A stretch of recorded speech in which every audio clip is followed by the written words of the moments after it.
Julia Kim, this is Sarah Brooks, and we're so glad to be here this morning.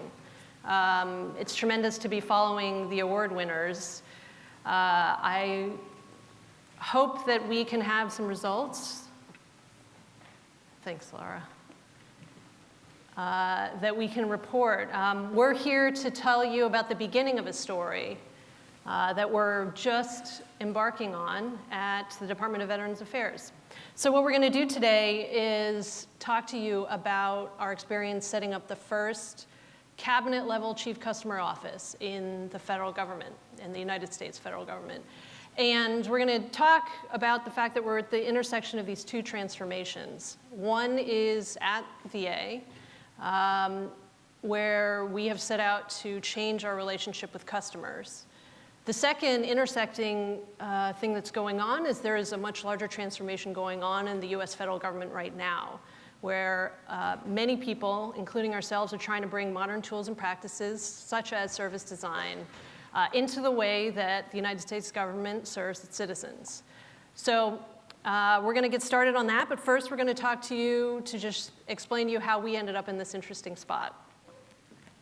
Yeah, I'm Sarah. Sarah Brooks. So I'm currently serving as the Director of Insight and Design at Veterans Affairs. I've been there just over a year. Before government service, which I didn't know I was going to get into a year ago, I was working in San Francisco for 20 years, primarily focused on social innovation and sustainability. But I found out about this program, the Presidential Innovation Fellows Program, that takes people from private sector who've been doing design, technology, innovation, and brings them into government organizations for a one-year tour of duty to embed with those organizations to find needs and opportunities.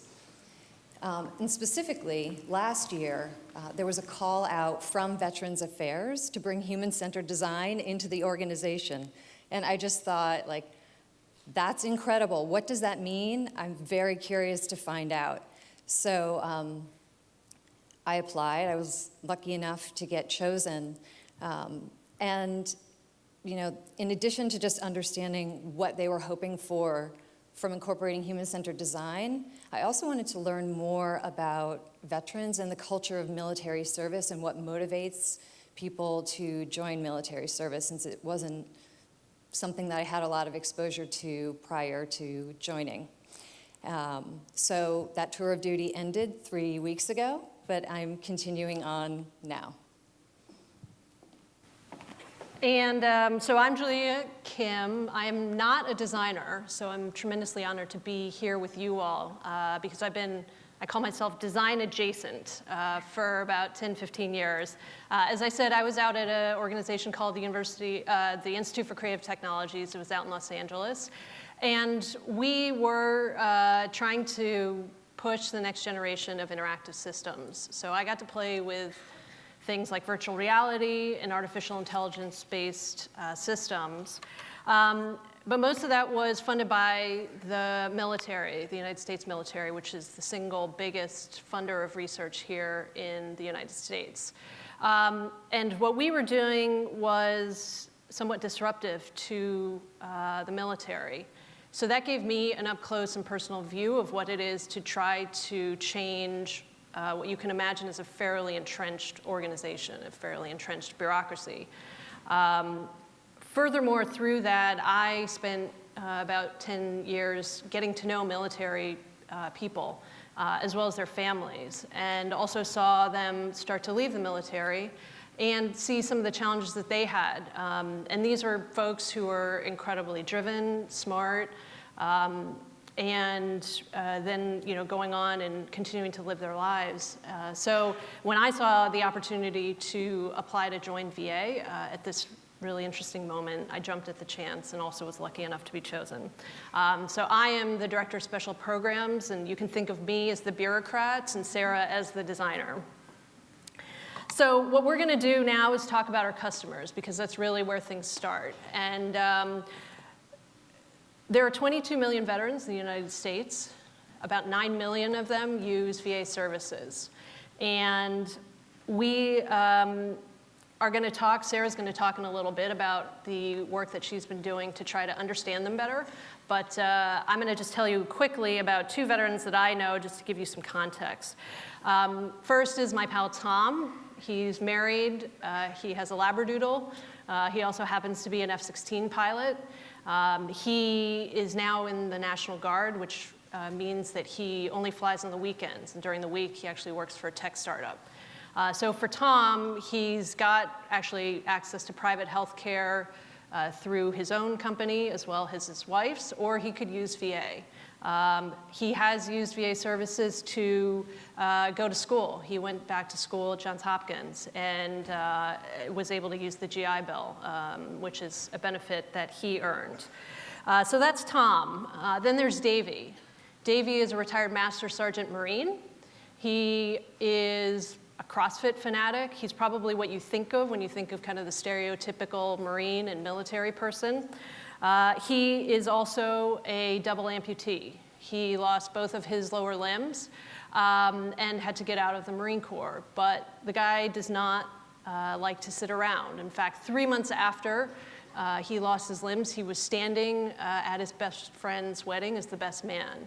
And for those who know something about amputees, that's both a physical as well as a mental feat that he pulled off. But now he's also left with thinking about what his life is going to continue to be, because he wants to have a job, and he still has a lot of medical appointments that he has to go to. So finding things that can balance that, again, outside of a world that he had known and was used to, is a part of his challenge.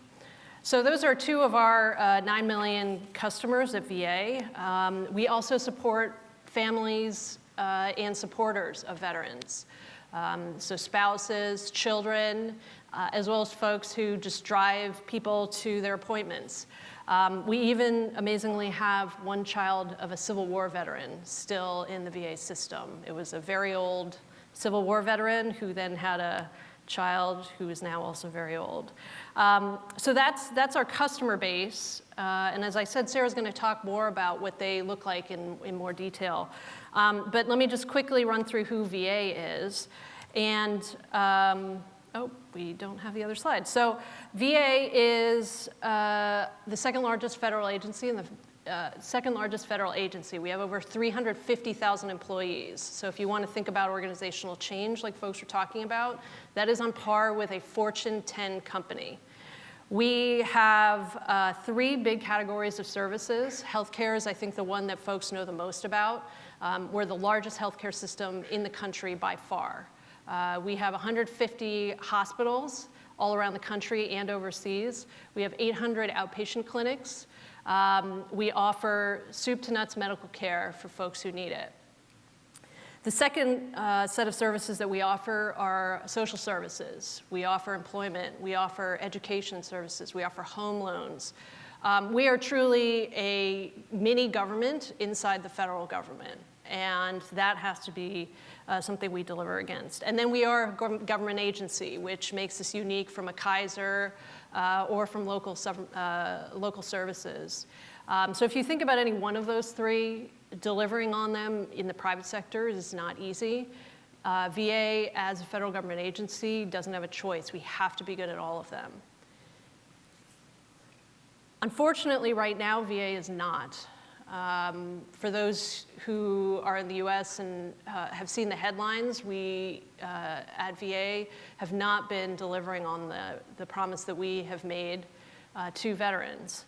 And that is a commitment that everyone, I think, takes seriously, but as you think about it, trying to run and integrate an organization like I described with a customer base that has these unique challenges is not an easy problem. And then unfortunately, VA has made it harder for itself. We've made it harder for ourselves. So I'm going to talk quickly about kind of some of the root cause. I hear designers like root causes. So I'm going to talk a little bit about root cause issues that we've seen so far at 3 different levels: the strategic, the operational, and the local. And really, all of it is a brittle system at all 3 levels, unfortunately.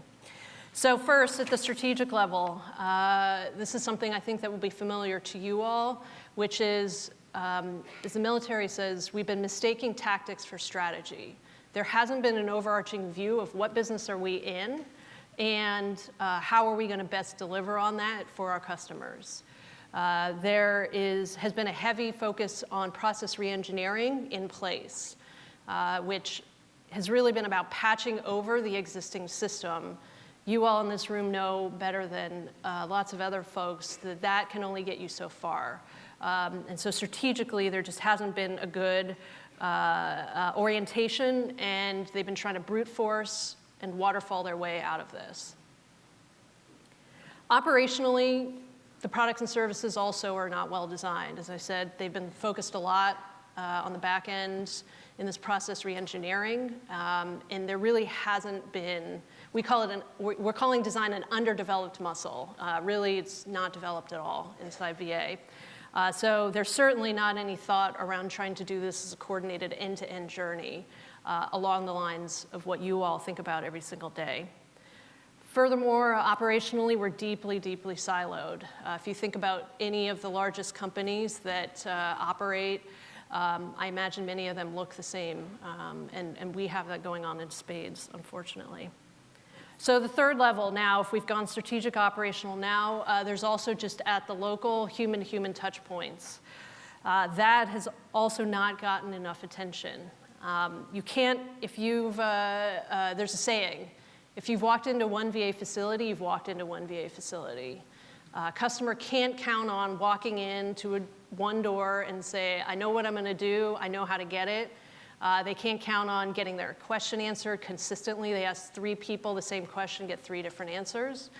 And furthermore, the employees themselves, when they move around, they don't know what system they're operating in. And we're going to talk a little bit about the employee situation later. So the results, as you all know, is a fragmented, burdensome experience for our customers. And if you think about our customer base, we have folks with mental health issues. Imagine trying to navigate a system like that, a system that's committed, that our tax dollars go to try to deliver on it, and we're not. Even people who don't have mental health issues, who just have a job and a life, they are also challenged by this system. So we need to fix that. And on top of that, we've taken this brittle system and now we've increased the number of customers. As I said, we're a government organization, so our customers are able to come to us at any time and take advantage, to use the services that they've earned, and we want to deliver on that. We entered into the longest war. Whatever you think of it, the reality is those folks went, came back, and now they're entering the VA system. And we need to take care of all of those folks, and the system is just not equipped to do it right now. Okay, so that's all the bad news. Sarah's going to talk about what we're doing to try to turn this whole thing around. We're fortunate to have Bob McDonald as our leader. He joined last August. He's a West Point grad. He did military service, and he spent 30 years in his career at Procter & Gamble, the last several of them as the CEO. So he really gets customer centricity. The minute that he walked in the door at VA, he said, we have to transform this culture. We need to become more customer-centric. That's how we're going to get this done. 3 months later, he hired a chief experience officer. We call it Veterans Experience. So Chief Veterans Experience Officer, Tom Allen, who's our boss. So Tom, his chief of staff, Walt, Julia, and I, in early January of this year, the 4 of us, set about to think about how to address these particular challenges that Julia just outlined. No big deal. So first, we knew that we needed to think about how we organize ourselves. What are the internal capacities we need in a customer experience organization in order to scale and diffuse our efforts? We needed to find a shared understanding of what customer experience is and find language for that resonated throughout all the lines of business in the organization. We knew we needed to understand our customers in a different way than we currently did. Something like 30% of VA employees are veterans themselves. So we hear a lot of, I'm a veteran, I understand what veterans need, which is kind of true and not true. And we also really wanted to foster a culture of design mindset at VA. So as you can imagine, this is a huge cultural change from this culture of very rule-bound, very command and control, to one that's supporting this very, very different way of working.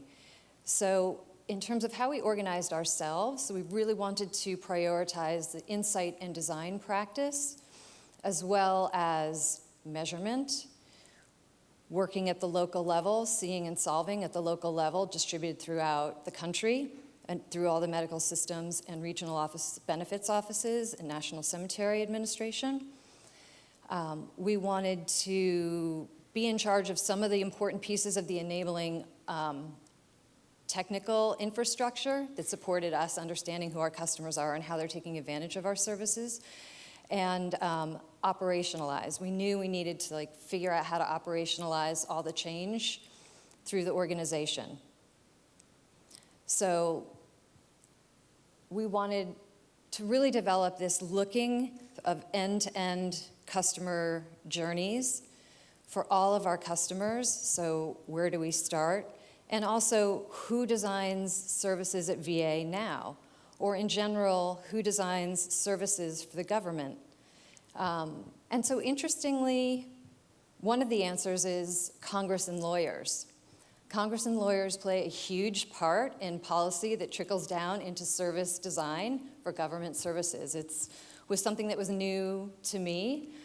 It's taken a lot of patience to reconcile and reckon with. I find that often Congress has a really good idea of an understanding of a basic need that customers have, but they will prescribe a solution that I can tell you is not rooted in design research. But we have to implement that solution, and our lawyers will interpret what that solution is, and they will define the operating bounds that we'll work within. So part of the trick that we've been using is to work with lawyers who really want to get to yes. Lawyers who don't want to find the strictest interpretation of the law and just say no and be done with it, but people who are willing to navigate this gray area with us so we can find more latitude to move and make the services work better for people through that broader interpretation. It's not easy.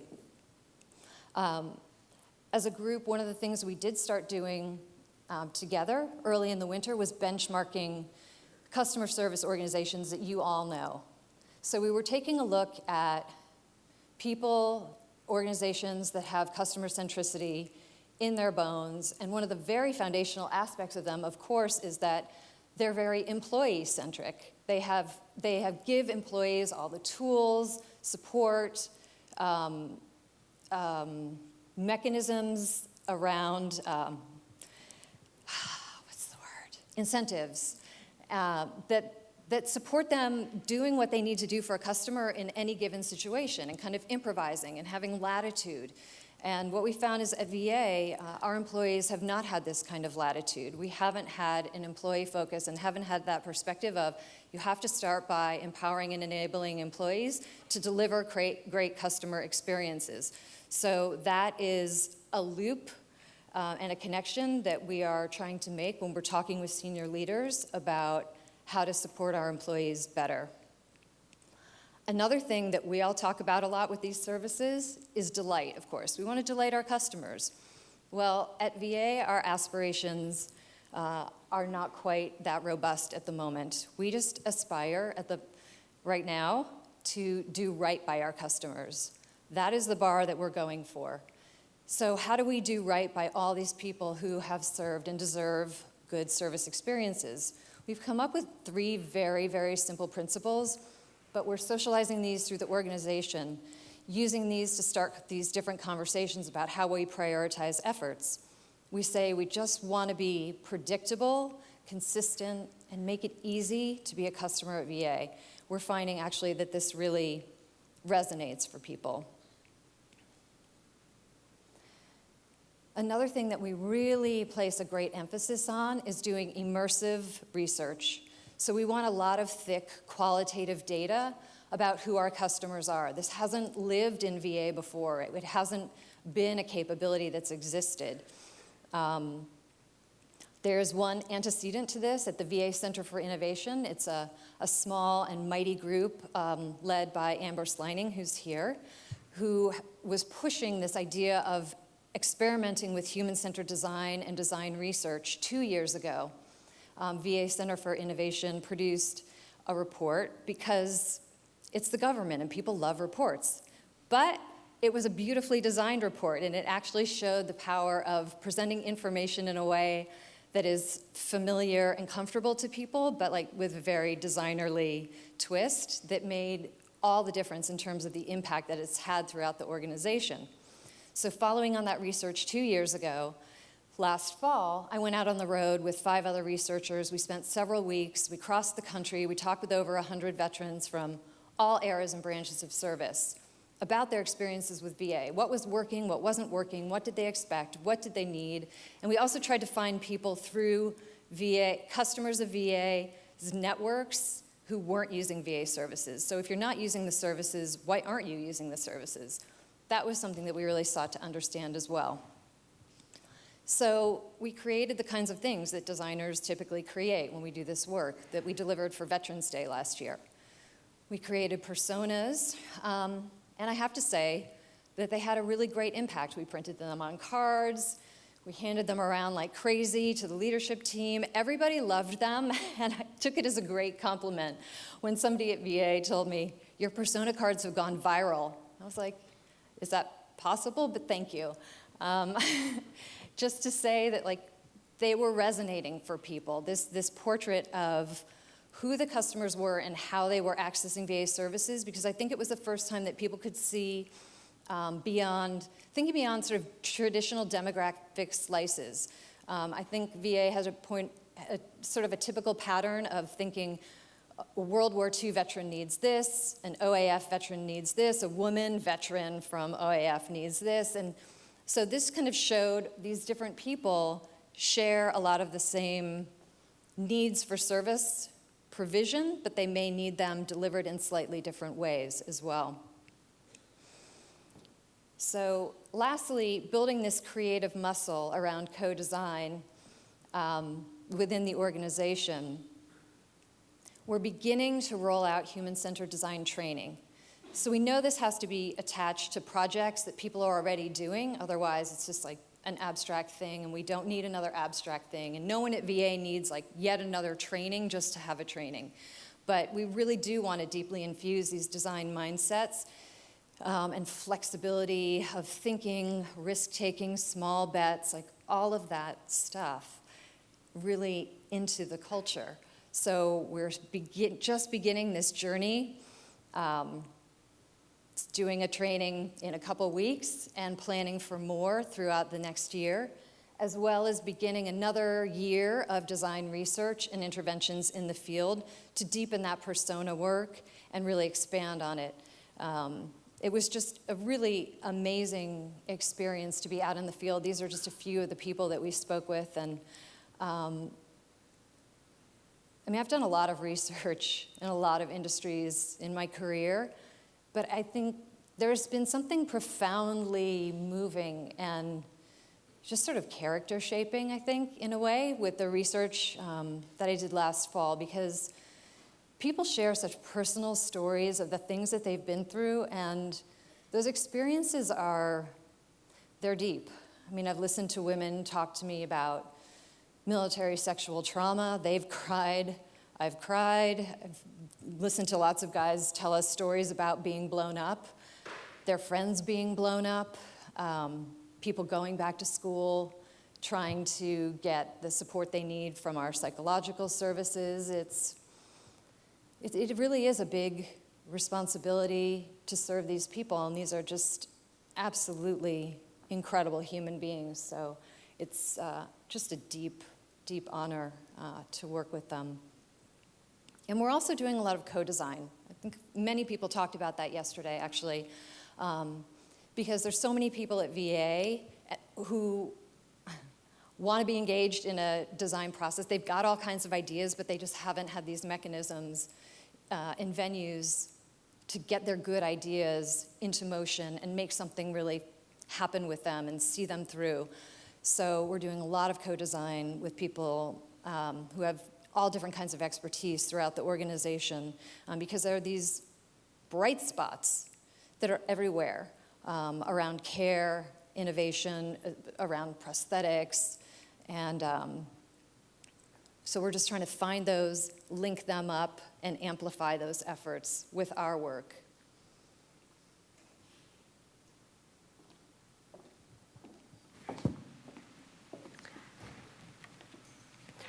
All right, so we're going to quickly run through how we're going to use all of the design work that Sarah talked about. So strategically, we are doing the thing. We're thinking about what should the customer journey be through VA.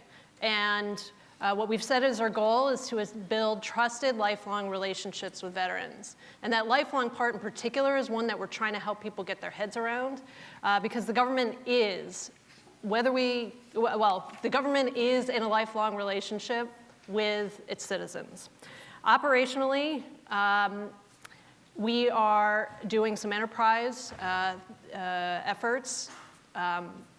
We're building a website, which I realize for most people in the room actually isn't that exciting. As folks said, digital experiences are just one touch point, but there are 433 differently managed and operated websites that veterans have to navigate. That is craziness. So Sarah and her team are building vets.gov, which will launch in a minimum viable product on Veterans Day, 11/11. Go check it out and watch us build it in progress, because that's another thing we're building into everything that we're doing is bring Agile and not sitting in a conference room thinking about what veterans might want, but actually building it with them and testing it with them. We're also working along individual product and service lines. As Sarah said, we're a tiny, tiny team, so this has not yet gotten all of the attention we want. One of the things I'll give a plug on is we want to redesign the mental health experience. First at VA, but I think everyone agrees in general this is something that we as a society haven't yet figured out. Finally, out in the field, the employees who are doing all of the really, really hard work, they need a lot of help and support. If they aren't being supported, they're not able to help our customers. And that one-to-one interaction is one that is incredibly hard to do and hard to do consistently, but we're going to take that on. So we've been working, with this top-down and bottom-up perspective. And what's really interesting about this whole ecosystem is that there is so much work happening at the federal, local, and state level. There are so many ways to get involved. Out of the ashes of healthcare.gov has become this movement. It's still a little bit under the radar right now, but a movement in the United States to create better citizen services. So for us, I think it was a really easy decision to stay in government and be a part of that. It's really exciting. The potential for impact is absolutely huge. It feels like we're at the crest of this wave. It's a new era in government. We are breaking ground and writing history, and we need a lot more people to come join us, so please think about it. Thanks.